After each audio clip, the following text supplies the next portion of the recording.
Hi, my name is Craig Hawker with Action Team Realty. I'm the principal broker and owner, and I want to come to you and talk to you about seller disclosures. I'm going to do this in 2 points. We're going to talk about the seller and we're going to talk about the buyer. The biggest way you can ever get sued in real estate is to lie on your seller disclosures.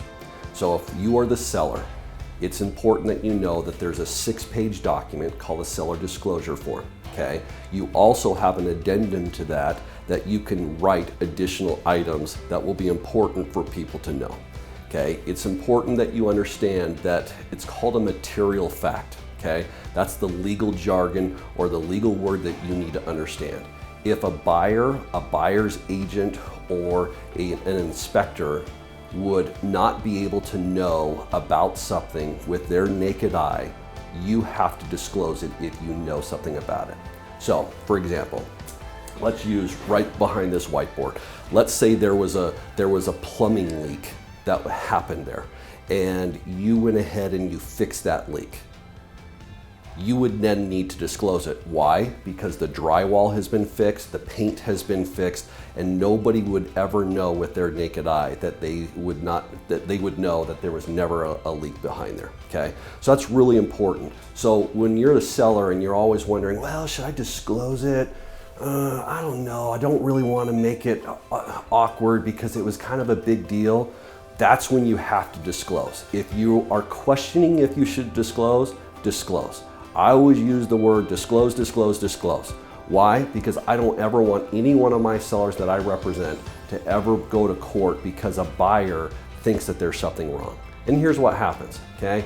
You do your inspection, the buyer asks for a couple things to be fixed, they go ahead and they close, and the next thing you know, here's what happens. They move into the home 2 or 3 days into it, there's always something wrong that goes with the property.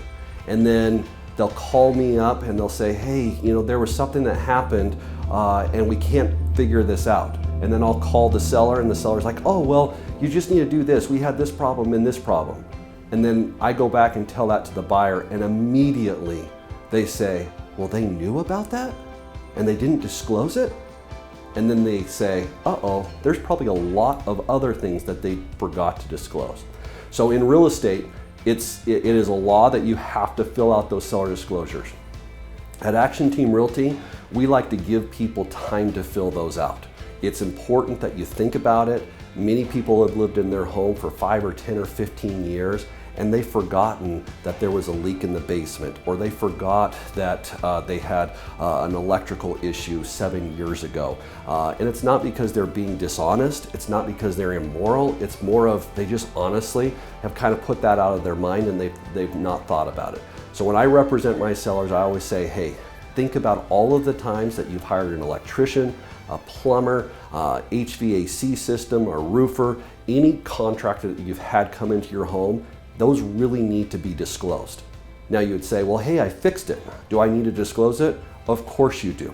Anything that you fixed, you want to disclose. And if you disclose it, guess what? That makes the buyer feel so much better that they said, they read on that seller disclosure, hey, we had this problem in 2011, we fixed it, and since then there's been no problem. That makes a buyer feel really comfortable about that. When buyers start to get really uncomfortable is when they see 6 pages of disclosures and it says no on every one of them. I've lived in many homes, I've done lots of transactions, and I'm telling you, every property has some kind of issue. So as a seller, I would just recommend to you, always disclose, disclose, disclose. And if you do that, you're most likely never going to get sued by a buyer, and it's going to go through and you're going to have an amazing transaction. Thank you.